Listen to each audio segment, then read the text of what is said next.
dun, dun. And notice how I write the note down, because the note has two letters.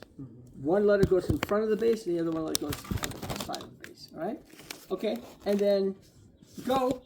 Right?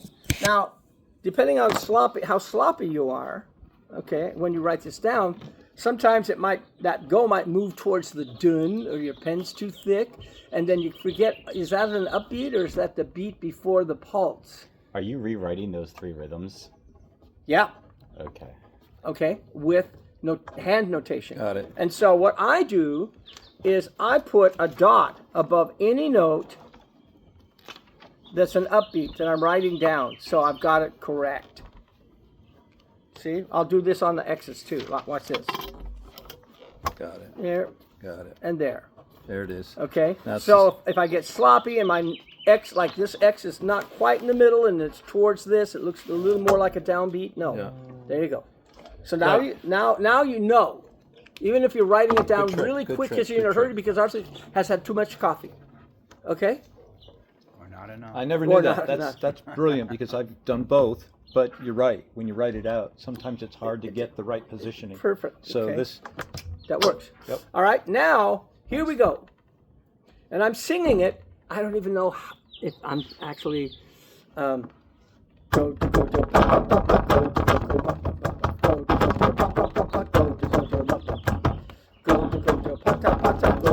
I'm singing it the way you play it. Yeah, exactly. I don't care. Yeah. Okay. But this gives you the hand. So white voice style. so now we're doing go to go. Where's your notation for your muffs? Rarely shows up. Mm-hmm. Muff tough. So PS is it Muff MFTF. muff tough. Muff tough. Is the bass supposed to just be right-handed, or is it right left right left That's right? good to know. Does it matter? In this rhythm, no. Okay. In this rhythm, no.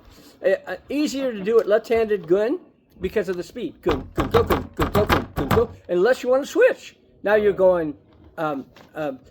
Instead of dun go. It's hard for me to sing dun go, but it's easier for me to go gun go. And it's easier for me to play bass left hand, tone right hand. Right. Yeah, exactly. This is only doing this, right? Yeah. Right. This is the one that really counts. That's right. Right? All right. I guess some people are goofy-handed. Oh, you mean the other side? That's why it's totally reversible. Uh-huh. Okay. I mean, I found early, not to be disruptive here, but I found early in my percussive days that sometimes I'd be trying to learn a rhythm, how it would be thrown at me, and I couldn't play it the way it was being shown to me. Right. And if I reversed it, I completely got it instantly. And I'm right-handed. And I would play like a left-hander on some of the rhythms. And naturally. it's like perfect tuning. If you're ambidextrous, you're fucked because you can never decide which way to go. Right. Absolutely. The left-handed people have an advantage. Yeah. But they don't know it until they go through the same crap they have to go through the doors that are designed for right-handed people. And they finally figure out that they have to actually be ambidextrous to live in the world of a right-handed design. Okay, so that's an offside, but you're absolutely right. Totally agree with you. Glad to be of service. Of course. I skateboard goofy foot. Go to pop go to. Now you've already marked down the spots, and you've got it. Pulse, shuffle, upbeat, pulse up, right? Pulse, shuffle, up. That's the way it is. You're looking at it. Now you transfer tones and slaps and basses, and it's go to go. So bass. Go do. Yeah. Do go. Yeah. And then everything else, go to pata, go to go do. So the beat is a do. Yep. Do. Then pata all the way through. Pata. Right. Ta would be the upbeats. Pa would be on the pulse. Yeah. And there you go. go to pata pata, and then same thing until the back side. Go, do, muff, tough, muff, tough.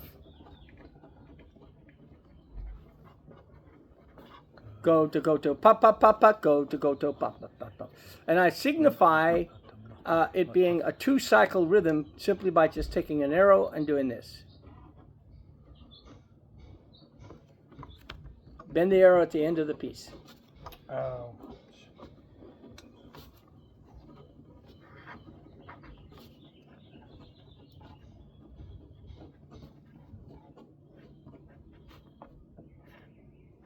Mm-hmm.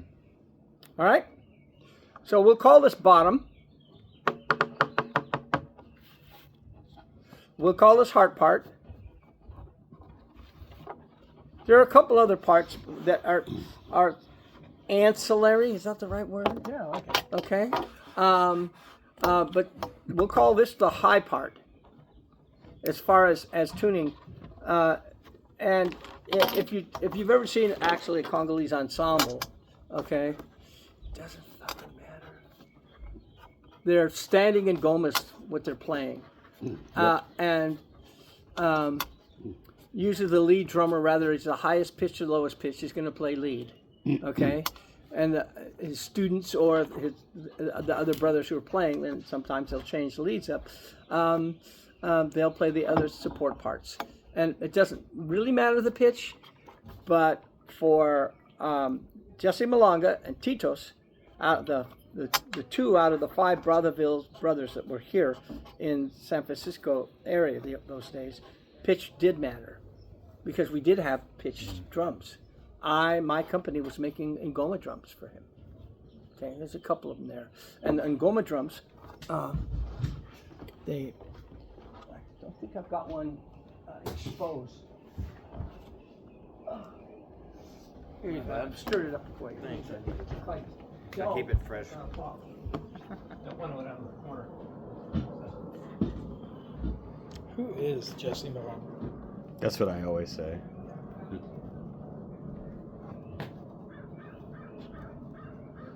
Basically, you take a strap. How do you get that drum through? You put the drum and the drum. That's right. You've seen the opening, Baba Olatunji opening for the Grateful Dead at the New Year's Eve. That's a very famous video. Yeah. That's one of those drums they had on either end. They stood on a ladder and played it. Is this really it? No, Oh, it's a heater. It's a heater. it's a heater. That's what I thought. I thought it was a heater, but Yeah. I was ready to leave Speaking with of it today. Yeah. Okay, standing and Ngoma got you. is about this high. Okay, and you don't strap it to you. You take a strap like a belt and you wrap it around it, and then you step forward and it falls forward and you catch it right there. And there it is.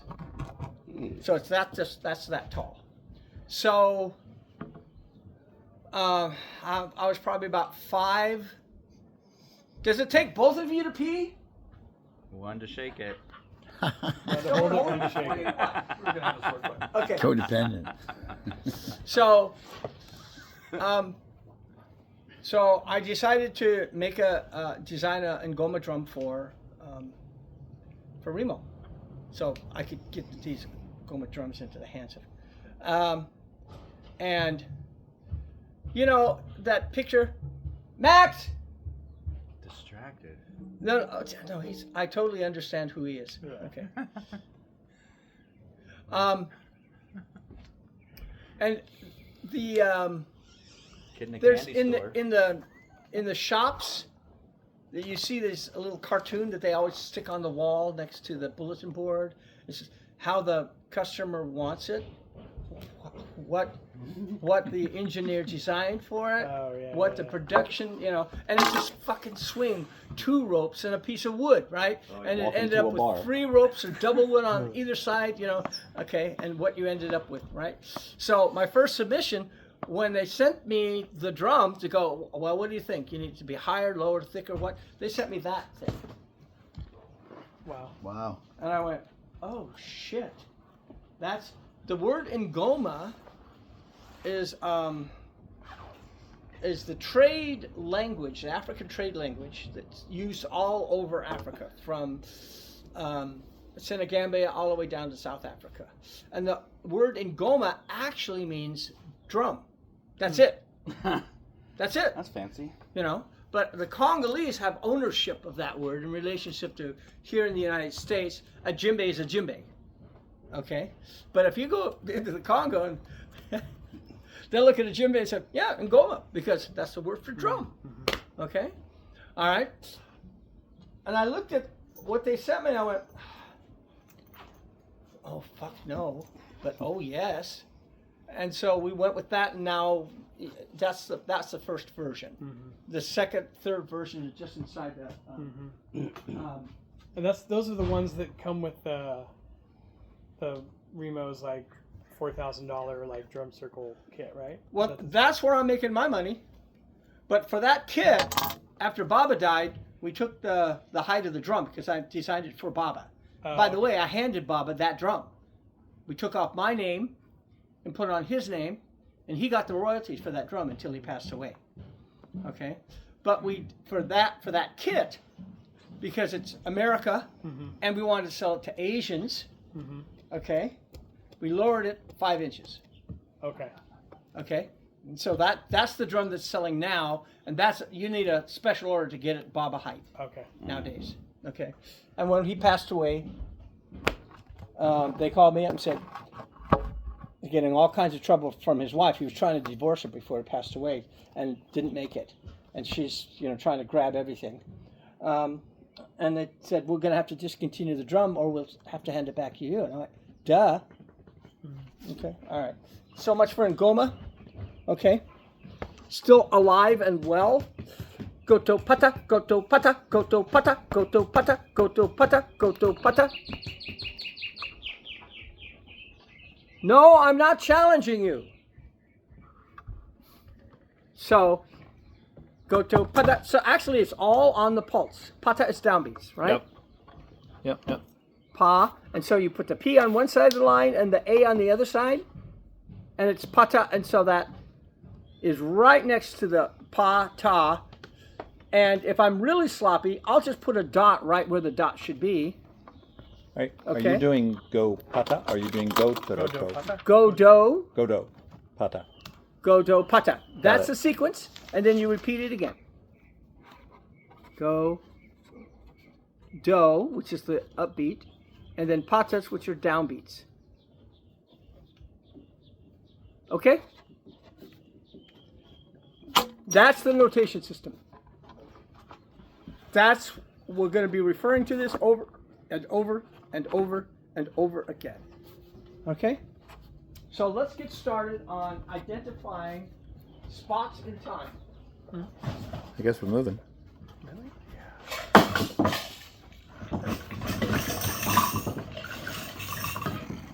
Okay, that was the wrong. Yeah.